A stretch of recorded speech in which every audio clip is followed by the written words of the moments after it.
Oui, alors bonjour et bonsoir à chacun d'entre vous. Pour ceux qui sont présents pour le petit webinaire donc du mardi pour les gens du Québec. Alors je salue tout le monde, j'espère que vous allez bien. Et le sujet de ce que nous avons vu cet après-midi, c'était qu'est-ce que les annales akashiques. Alors pour faire une histoire très brève de ça, c'est les annales akashiques, c'est un lieu qu'on reconnaît comme une bibliothèque universelle, c'est-à-dire le savoir humain de toute l'histoire humaine depuis le début des temps se retrouverait dans un lieu qui s'appelle les annales akashiques. Et je présentais à la conférence un petit peu mon point de vue par rapport à ça, en disant simplement que si on tient compte de l'idée, quelque part, que de plusieurs physiciens qui parlent d'un univers super lumineux, c'est-à-dire un univers non accessible à l'œil par l'œil physique, et c'est dans cet univers-là, on dit que l'information s'accumule sans cesse, c'est-à-dire que les informations qui se retrouvent dans cet univers-là sont constamment accumulées dans cet espace-là d'une façon infinie. Alors, c'est bien évident que les annales akashiques pourraient certainement être ce qu'on appelle l'univers super lumineux, et dans ce sens-là, le travail intuitif qu'on cherche à développer tout au long de l'enseignement a pour objectif donc de nous donner accès à cette dimension-là d'une façon de plus en plus claire, plus nette et plus précise, nous permettant donc d'accéder à ce savoir humain-là. Alors, ce que je disais évidemment, c'est que les annales akashiques ne sont pas un lieu physique. On sait maintenant que la physique quantique nous met bien en évidence que c'est non localisable. Donc, on doit bien comprendre, évidemment, que quand on part du principe qu'on va aller visiter les annales akashiques, on part avec un principe mental, intellectuel, dû au fait qu'on a reconnu qu'il existait les annales akashiques. Alors moi, ce que j'essaie de vous amener à faire dans la pratique intuitive, c'est surtout de vous faire vivre l'expérience intuitive et vous faire découvrir des lieux que vous apprenez justement à identifier par votre propre expertise, votre propre expérience, plutôt que de rester un petit peu pris par des concepts théoriques comme ceux-là, qui peuvent nous empêcher d'accéder véritablement à un développement intuitif plus vaste, je dirais, parce qu'on tombe dans les concepts théoriques et intellectuels quelquefois. Donc c'est un petit peu ça globalement qui était proposé, puis évidemment on a un petit peu plus approfondi tout au long de la conférence là-dessus. Évidemment, je vais vous inviter à le visionner comme d'habitude, puisque la conférence, le petit webinaire pour l'Europe sera présenté donc dès demain sur la chaîne Pleine Conscience Intuitive sur YouTube. Donc, si ça vous intéresse, vous pourrez jeter un coup d'œil là-dessus. Donc, comme d'habitude, évidemment, pour les gens du Québec, je m'invite les gens à me poser des questions sur, évidemment, le thème qui avait lieu donc de la conférence. Le thème, c'était les annales akashiques. Qu'est-ce que c'est que les annales akashiques? Et aussi, des questions que vous pouvez avoir sur la pratique personnelle et professionnelle. Moi, j'ai reçu un mail de France Felardo, alors bonsoir France, qui me faisait donc des demandes. Donc, je vais tenir compte de ces questions-là pour peut-être commencer et laisser peut-être le soin aux autres personnes dans la salle, s'il y a d'autres personnes, de me faire part des questionnements qu'ils pourraient avoir sur la pratique intuitive. Donc, il y a plusieurs questions qui pourraient être posées, donc tant pour la pratique personnelle, professionnelle, que pour votre vie personnelle. Donc, première question qui m'est posée par France.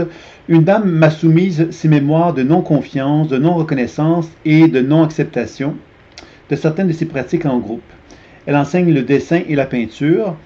Elle voulait insérer des simples exercices de yoga au début de son cours.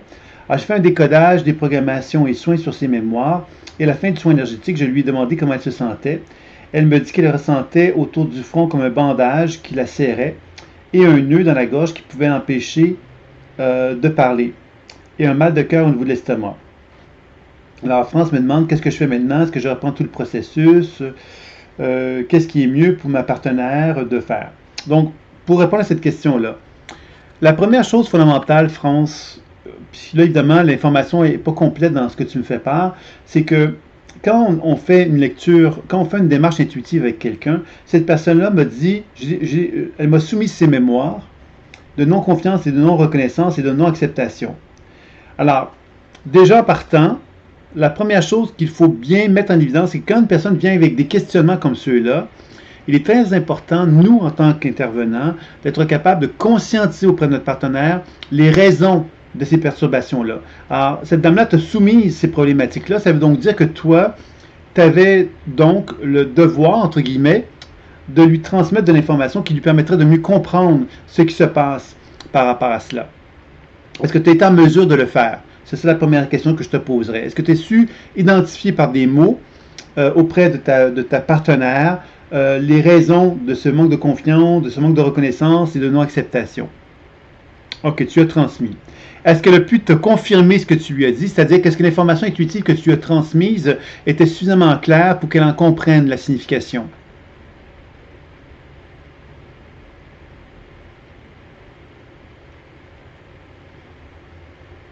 Ok, tu me dis oui. Ça veut donc dire qu'elle a reconnu l'information que tu lui as transmise. C'est bien ça?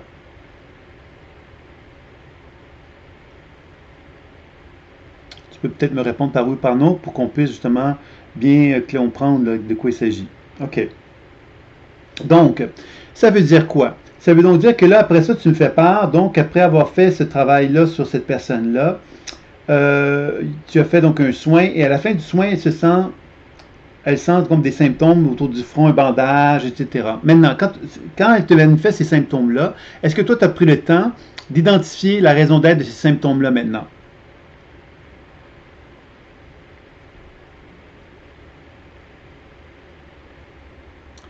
Donc, est-ce que tu as pris le temps de faire du décodage des programmations et soins sur les symptômes qu'elle te manifestait? OK. Donc, ça, c'est une autre chose. L'autre chose, évidemment, tu n'as pas pu faire de soins non plus pour soulager ces symptômes-là. C'est ça? Puisque vous deviez vous quitter.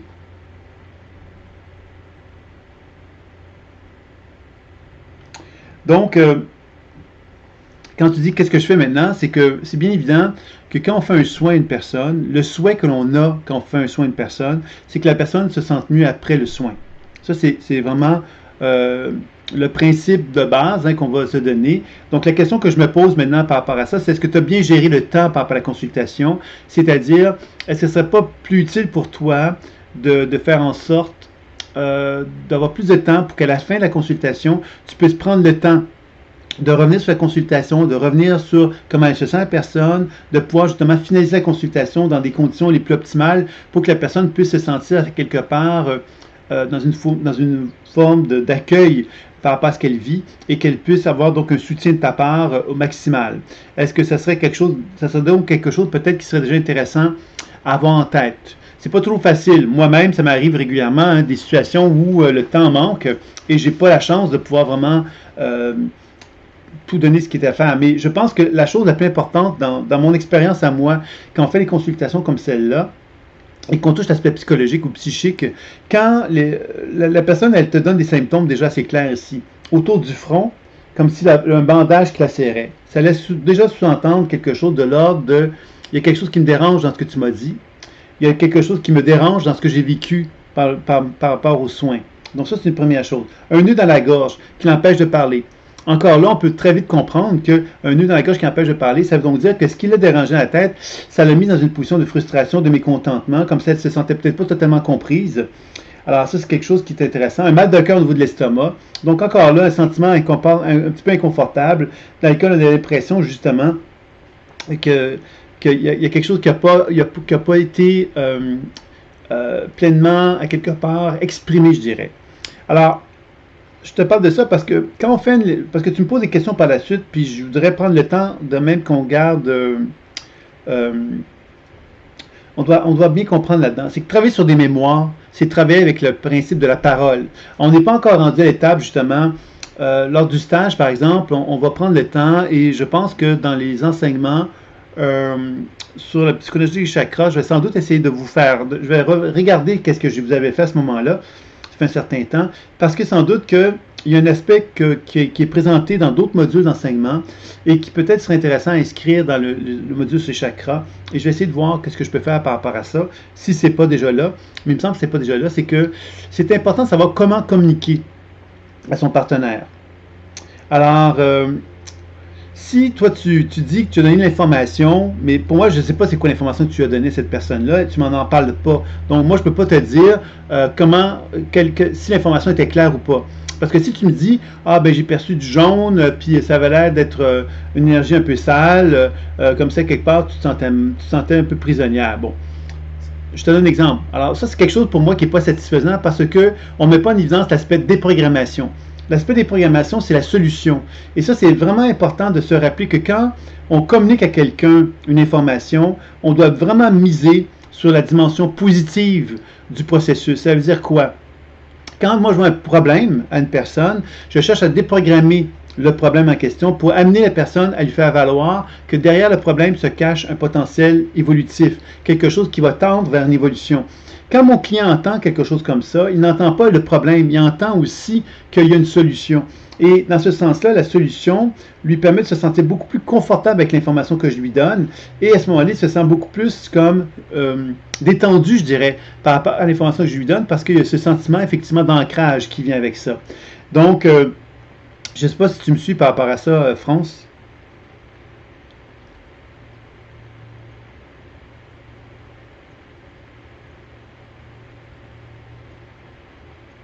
OK. Donc, je te dirais que donc, évidemment, dans une situation comme celle-là, on ne souhaite pas que la personne se sente mal. Par contre, ça peut arriver. Moi, ça m'est déjà arrivé de faire des lectures intuitives à des gens avec la déprivation et des soins, puis même en sortir avec des choses très positives de la consultation, mais quelquefois, les gens ont des réactions, des résistances inconscientes qui sont importantes. Et ça, on ne peut pas y échapper. Donc, dans ce sens-là, évidemment, je ne sais pas c'est quoi la relation que tu as avec cette personne-là, mais c'est certain que, considérant l'inconfort qu'elle vivait, ce serait intéressant qu'elle revienne. Qu'elle revienne à quelque part pour que tu puisses justement pouvoir poursuivre le travail avec elle. Ça serait l'idéal, parce que si tu la laisses comme ça, bien évidemment, elle n'aura pas un beau souvenir de la consultation et il n'y aura pas un sentiment quelque part de finalité de quelque chose. Donc, tu la vois demain, ça c'est effectivement, c'est une bonne chose. Je te dirais que justement, par rapport à ça, ce que tu peux faire demain, évidemment, ça dépend de ce que tu cherches à faire, mais évidemment, tu pourrais revenir, tout dépendant des symptômes de comment elle se sent, mais tu pourrais carrément revenir sur les symptômes qu'elle avait à la fin des consultations et à partir de là, pouvoir aller un peu plus loin dans ta démarche de décodage des programmations et soins. Ce serait une option qui pourrait être effectuée à ce moment-là. Tu me suis ou pas?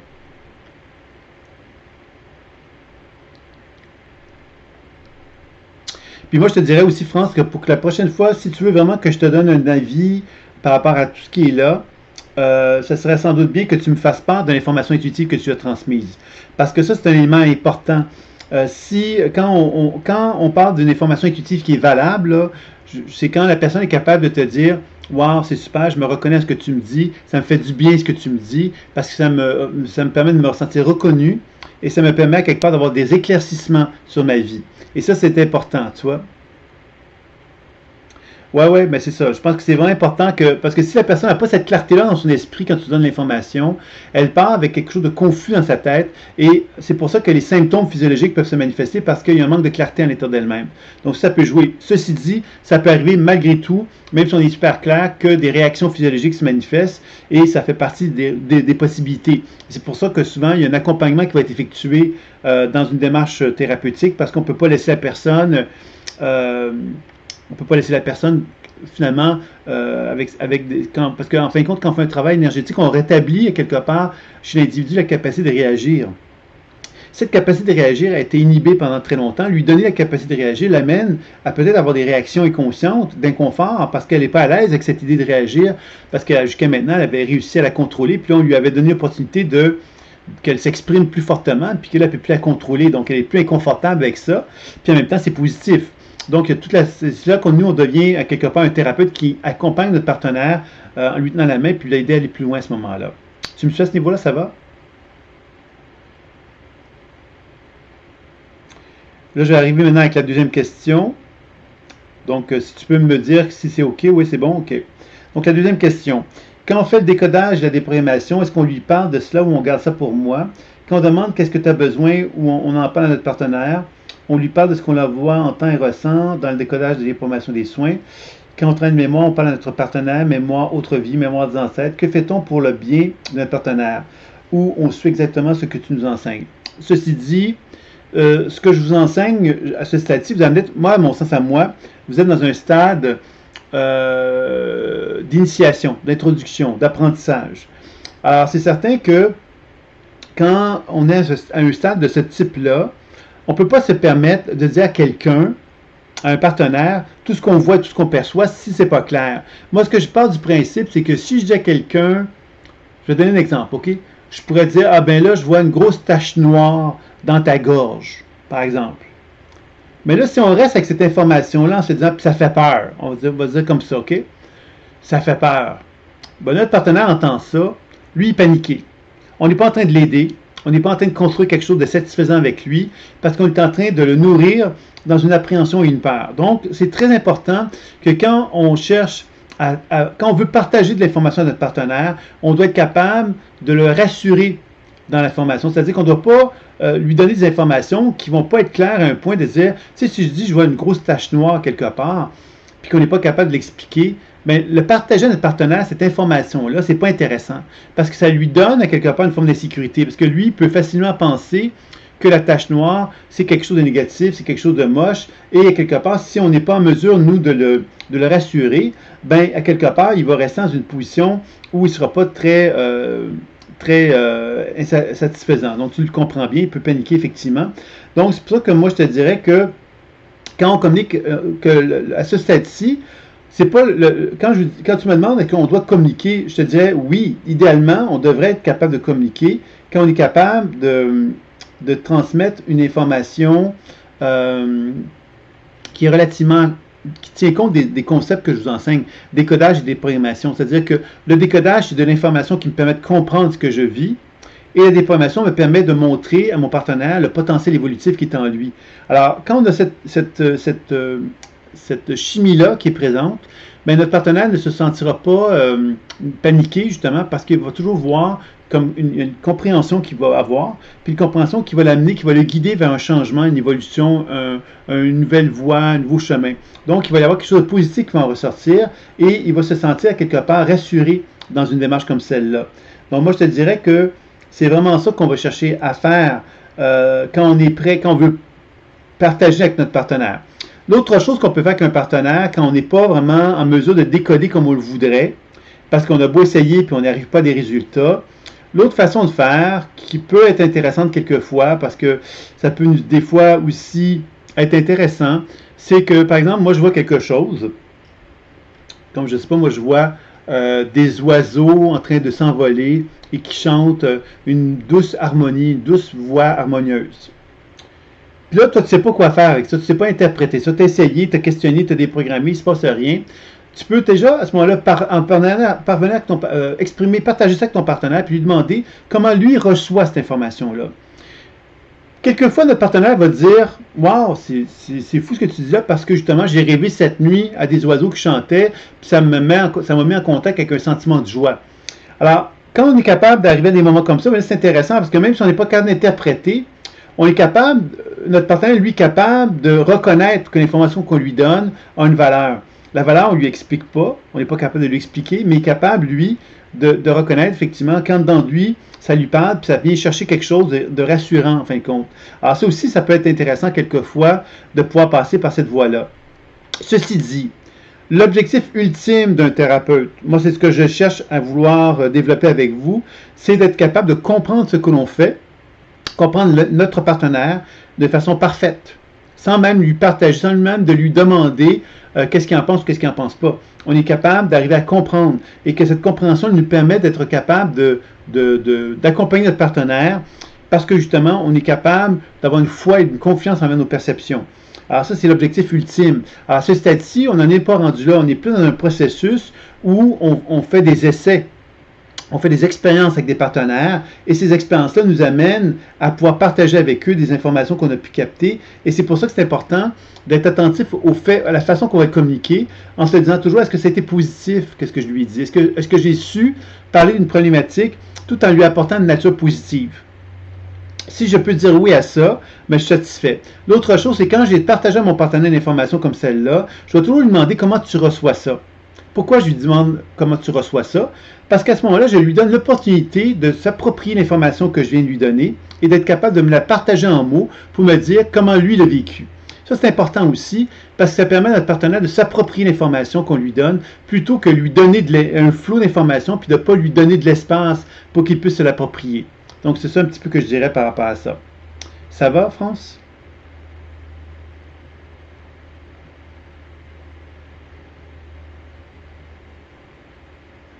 Donc, j'attends que tu me confirmes. Oui, OK. Donc, s'il y a des gens, d'autres personnes à la salle, bien évidemment, me le faire savoir aussi. Vous pouvez réagir, me dire qu'est-ce qui c'est clair ou pas clair avec vous. L'autre question, c'est quand on travaille des mémoires chez une personne, on fait décodage, déformation et soins, il y a supposément libération. Si on veut faire un travail en profondeur, on peut travailler sur personnalité avec les chakras pour un travail en profondeur. C'est une question que tu me poses. Quand on travaille les mémoires chez une personne, on fait des codages, des programmations et soins. Il y a supposément libération. Le supposément libération m'intrigue, moi. Comment peux-tu dire il y a supposément libération? Ça veut-tu dire que tu ne perçois pas la libération, France? Parce que dans le processus intuitif, quand on fait le décodage et des déprogrammations, tu devrais être capable de pouvoir me dire il y a effectivement libération, je le vois, je le perçois, je l'entends, et je peux effectivement constater un changement dans l'état énergétique de mon partenaire. Ça serait quelque part ton point de vue à toi. Puis par la suite, évidemment, tu pourrais faire part à ton partenaire pour lui demander comment il se sent. Et effectivement, il pourrait te confirmer un changement de statut à ce niveau-là. Tu vois? Donc, ce serait quelque chose que. Parce que quand tu me dis supposément, ça veut donc dire que t'es pas, toi, tu ne sais pas s'il y a une libération. Et dans ce sens-là, tu n'arrives pas à trop déterminer qu'est-ce qui se passe véritablement. Est-ce que tu peux me confirmer par rapport à ça?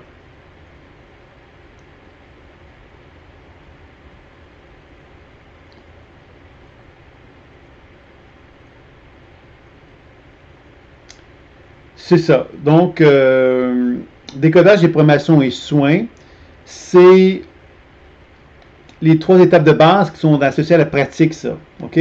Maintenant, quand tu ajoutes les chakras, ça touche le soin. OK? Décodage, c'est une façon de questionner qu'est-ce qu'on perçoit. Déprogrammation, c'est une façon de donner, de déprogrammer les perturbations qu'on perçoit. Le soin, c'est plusieurs techniques. La technique dont tu parles après ça, c'est tu parles des chakras. C'est une technique sur les chakras. Donc, décodage, déprogrammation et soins des chakras. Ça, c'est une façon de faire que tu peux utiliser pour te permettre donc de pouvoir faire un travail sur une personne et pouvoir donc l'aider. Tu pourrais aussi faire déprogrammation, décodage, déprogrammation et soins, comme la technique de l'accueil que tu as vu dans l'introduction, par exemple. C'est une autre technique de soins que tu pourrais faire. Ou décodage, déprogrammation et soins d'équilibre d'énergie vitale, comme tu avais vu dans l'introduction en ligne, un genre de base qui a été proposé. Donc, tu comprends que ces techniques-là sont des techniques, effectivement, qui sont associées à l'idée de faire un soin à un partenaire. Et quand on fait un soin à un partenaire, ben à ce moment-là, on va constater effectivement des transformations qui vont s'effectuer dans notre partenaire, tant dans l'aspect énergétique que dans l'aspect psycho-émotionnel. Effectivement, toutes les techniques qu'on a apprises. Si on veut faire un travail en profondeur, on peut travailler sur les super-personnalités. C'est pas nécessairement on va pas nécessairement travailler en profondeur avec les super-personnalités, parce que les super-personnalités, c'est une façon d'aborder les choses. Quand tu travailles sur les chakras, par exemple, tu vas travailler davantage sur la dimension énergétique. Quand tu travailles avec la super-personnalité, tu vas travailler davantage avec la dimension psycho-émotionnelle. Par exemple, si ta personne, tu me faisais référence à ta cliente de tout à l'heure, qui disait qu'elle voulait elle voulait que tu fasses un travail sur le manque de confiance, le manque de reconnaissance, la non-acceptation de certaines de ces pratiques en groupe. OK? Donc, à ce moment-là, tu aurais pu travailler avec la sous-personnalité de cette dame-là qui te reflète ce qu'elle te proposait. C'est pas l'approfondissement comme tel, c'est comme simplement une porte d'entrée plus directe. C'est-à-dire que la personne t'a dit j'ai un problème, voici les problèmes, mais toi tu peux dire ben, tiens, je travaille sur la sous-personnalité qui reflète ton problème directement. Donc, c'est une façon d'aller directement au but à ce moment-là. Tu comprends? C'est pas nécessairement un approfondissement. Ça peut être un approfondissement, mais aussi ça peut être une façon d'aller directement au but par rapport à une problématique très précise comme ce que cette dame-là te proposait de faire. Ça va-tu pour ça?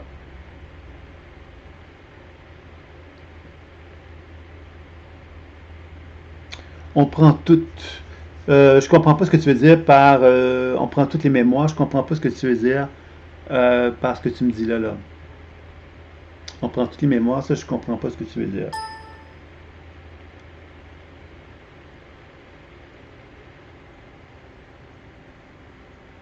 Donc, si tu as la chance de me préciser ce que tu veux me dire, parce que là, je ne comprends pas ce que tu veux dire.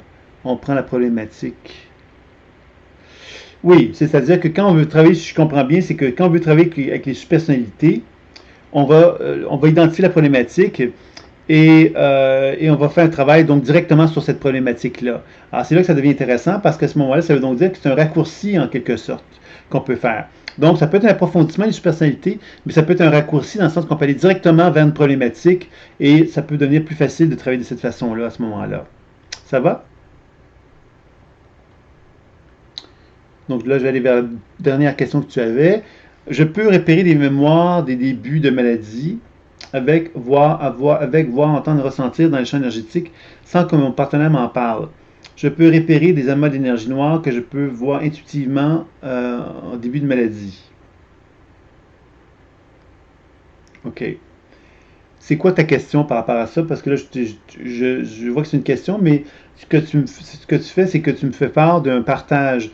Donc, ce que je comprends, c'est que tu me demandes une confirmation de ça. C'est-à-dire que tu me dis que tu vois tu peux repérer des mémoires des débuts de maladie avec voir, entendre et ressentir dans le champ énergétique sans que mon partenaire m'en parle. Je peux repérer des amas énergétiques noirs que je peux voir intuitivement début de maladie. C'est ça. Euh, Moi, ce que je te dirais par rapport à ça, c'est que la façon que que tu me le présentes, moi, si j'étais un client, ça me ferait peur. Parce que tu me fais part des débuts de maladie. C'est sûr que ça peut être intéressant de dire à quelqu'un, ben, tu vois, j'ai équilibré des énergies parce que tu avais un début de maladie. Mais la personne, quelque part, qui est hypochondriaque, qui a une facilité de s'inquiéter sur sa santé, peut donc avoir l'impression, quelque part, qu'elle était potentiellement malade, tu vois. Alors, c'est important, je reviens avec la déprogrammation ici, parce que la déprogrammation, qu'est-ce qu'elle nous enseigne? Elle nous enseigne que quand on fait un travail sur une personne, la déprogrammation va nous permettre de nous mettre en liaison avec le potentiel évolutif, le potentiel santé aussi de notre partenaire. Donc, si on est capable de mettre en évidence son potentiel santé, on ne lui parle pas de maladie, on lui parle de son potentiel santé. Ça veut dire que quand tu dis que tu es capable de repérer des amas d'énergie, ça c'est une chose. Mais est-ce que tu es capable de faire, de comprendre la raison d'être de ces amas énergétiques-là? Est-ce que tu es capable de déprogrammer ceux-ci de façon à ce que tu puisses voir le potentiel énergétique, le potentiel santé chez la personne? Est-ce que tu es capable, par les techniques de soins, de régulariser la circulation énergétique pour que tout soit harmonieux finalement et qu'à la fin du soin, tu aies le sentiment d'avoir favorisé le potentiel santé chez la personne?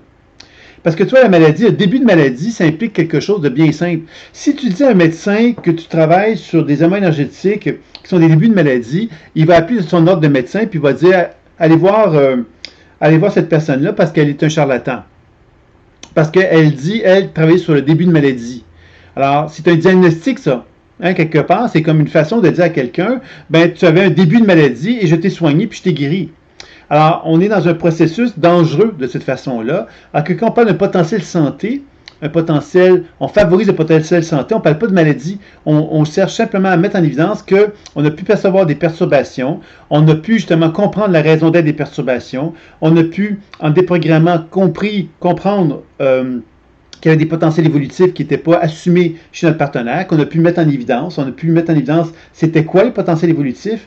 Puis ensuite, on a pu chercher à régulariser la circulation énergétique pour vraiment augmenter le potentiel santé de notre partenaire pour que lui sente à la fin du soin qu'on a vraiment été capable de lui donner, à quelque part, les meilleures conditions possibles pour qu'il soit en santé au maximum. Alors là, on est vraiment dans un processus de prévention et on met moins d'emphase justement sur l'idée de la maladie parce que la seule personne qui peut diagnostiquer la maladie, ben, c'est le médecin. Et ça, il faut se le rappeler parce que si on l'oublie, ben, quelque part, le médecin, lui, si un jour on est en contact avec des médecins ou des situations médicales, ça pourrait nous tomber sur le nez parce qu'on n'a pas le droit de faire ce genre de choses-là. Est-ce que c'est plus clair pour toi, cette information-là également en France? Avec ma soeur qui est décédée, est-ce que j'aurais pu voir le début de sa maladie, soit le cancer du pancréas?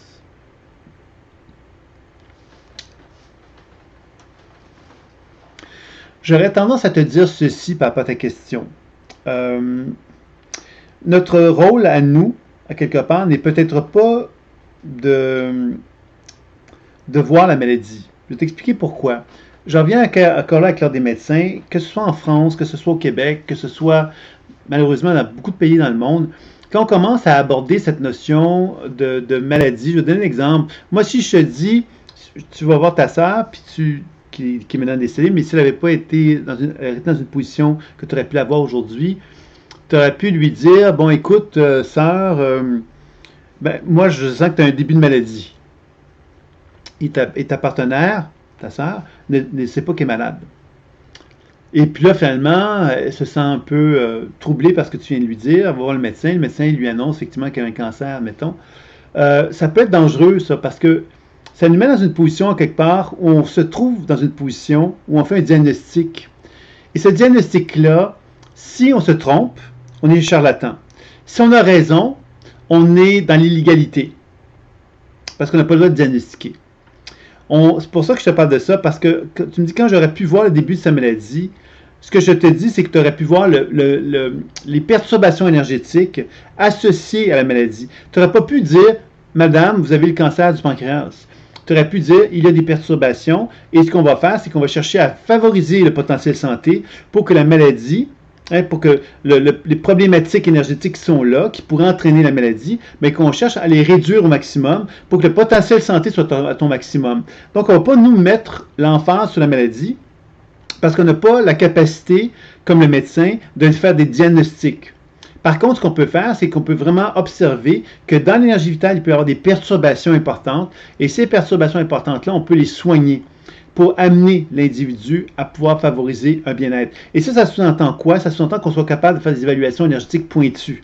Et ça touche la spécialisation sur les soins quantiques de l'oreille et des fascias, où on touche justement à ce moment-là davantage la notion de faire des diagnostics énergétiques plus pointus, en évaluant justement d'une façon plus importante les conceptions énergétiques qui vont nous permettre de comprendre les problématiques de la santé. Tu vois, alors ça, c'est quelque chose qui est assez important par rapport à cette problématique-là. Donc, je ne sais pas si je réponds à ta question à ce niveau-là, France.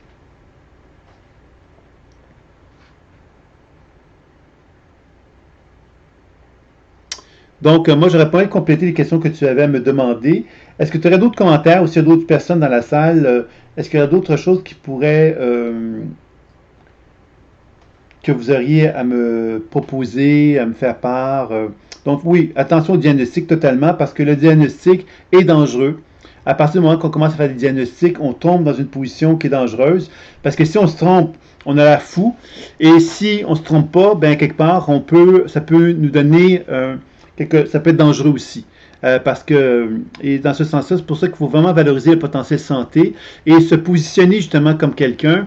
Parce que le potentiel santé pour les gens, c'est positif. C'est sécurisant, c'est valorisant. Ils ont envie de venir nous voir parce que justement, nous, on leur parle de potentiel santé. Alors, s'ils ont le cancer, ils viennent nous voir, ben nous, on ne va pas leur parler de la maladie, on va leur parler quelque part de ce qu'on cherche à faire, nous, pour remettre la circulation énergétique adéquatement, donc de favoriser le potentiel santé. Ça veut dire qu'on va peut-être observer qu'il y a des perturbations énergétiques qui existent, on va être capable d'expliquer en quoi elles sont là, pourquoi elles sont là, on va être capable de lui expliquer qu'est-ce qui est le potentiel évolutif qui est derrière ça, et de l'amener donc à accompagner une démarche de guérison. C'est ça qu'on va chercher à faire. Donc, c'est ça qu'on doit vraiment être attentif à cela, je dirais, par rapport à l'idée donc des soins énergétiques. Est-ce que tu aurais d'autres questions avant qu'on termine? Parce que je pense que tu es pas mal à toute seule, d'après ce que je vois. Donc, oui, normalement, les soins énergétiques vont faire beaucoup de bien aux personnes, mais je te dirais, oui, face à des maladies, ben, en fin de compte, toutes les grosses maladies, tous les gens qui sont très affaiblis, qui ont des gros problèmes de santé, qui sont vraiment affaiblis, en général, les soins énergétiques vont être très, très efficaces, dans la mesure que ça va leur donner beaucoup plus de vitalité. En général. Maintenant, quand on veut aller plus loin parce que faire des soins énergétiques, ça peut amener un travail très intéressant, mais souvent, il faut travailler sur les croyances, les limitations, et c'est là que le décodage intuitif et la déprogrammation vont devenir des éléments très, très importants également dans une intervention énergétique aussi. Parce qu'on va aider la personne à prendre conscience de la raison d'être de ses problèmes à ce moment-là. Est-ce qu'il y aura d'autres questions?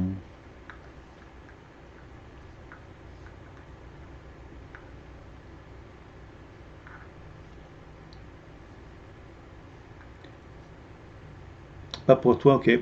Donc, écoute, je pense qu'on serait peut-être, si tu es d'accord, on pourrait peut-être simplement arrêter ici. Bien, bienvenue, bienvenue. En tout cas, j'espère. C'est des bonnes questions que tu avais à poser. Donc, c'est intéressant parce qu'évidemment, quand des questions comme ça sont posées, ça permet justement de donner de la chair autour de l'os, comme on dit, pour arriver justement à mieux cerner la pratique. Alors, c'est important que des questions comme ça, comme celle-là, sont posées. Donc, je te remercie de les poser. Ça permet justement de pouvoir y répondre, puis ça permet donc de pouvoir amener les gens à pouvoir évoluer, progresser d'une façon plus importante avec la pratique. Alors, bonsoir, José. Donc, avec ça, bien évidemment, vous avez euh, une... OK, là, maintenant, il y a France qui est là. Je te reviens avec mon cas. Oui, je t'écoute, France. De quel cas parles-tu? De la dame. Donc, OK, tu vas revenir avec le cas de la dame tu vas revenir éventuellement. C'est ça que tu veux dire, France, c'est ça?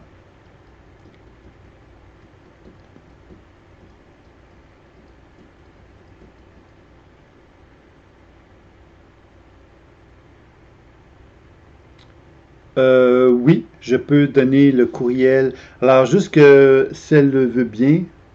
Alors, José, est-ce que tu veux bien donner ton mail, ton courriel à France? Ben voilà.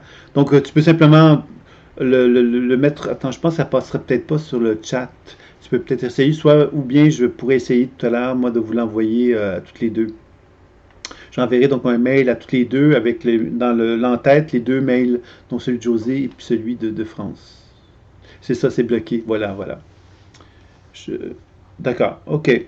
Donc, je vous enverrai ça. Donc, effectivement, le chat bloque les mails, hein. C'est quelque chose que j'avais déjà remarqué. Ok, donc je vous envoie ça ce soir. Et puis, si quelque chose, mais de toute façon, vous pouvez me faire savoir par mail, par téléphone, etc.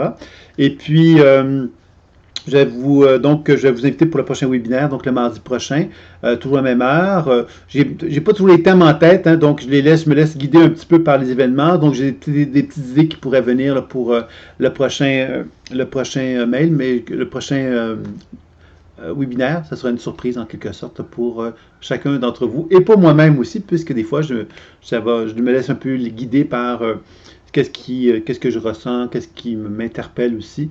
Alors, s'il y a des thèmes vous-même que vous aimeriez qu'on aborde, ben, n'hésitez pas à me le faire savoir. Ça peut être aussi intéressant de pouvoir que je sois nourri par votre demande, hein, par vos demandes. Alors, j'en ai déjà fait part à un moment donné, puis on ne m'avait pas vraiment fait de demande depuis ce temps-là. On m'est pas revenu là-dessus. Donc, ce sera à quelque part de l'option de voir ça. Ok, alors je vais vous laisser donc le soin donc de pouvoir communiquer entre vous et je vais vous souhaiter une belle fin de soirée. Alors bonsoir France, bonsoir José, bonsoir à tous ceux qui étaient présents et je vous dis donc à très bientôt pour la suite. Alors évidemment, même si vous avez des distances plus importantes, hein, José France, ben, vous pouvez quand même très très bien le faire par Skype, par téléphone, par chat, par le chat de développement conscience. Tout est possible à ce moment-là. D'accord? Je vous souhaite une belle fin de soirée. Amusez-vous bien. Au revoir.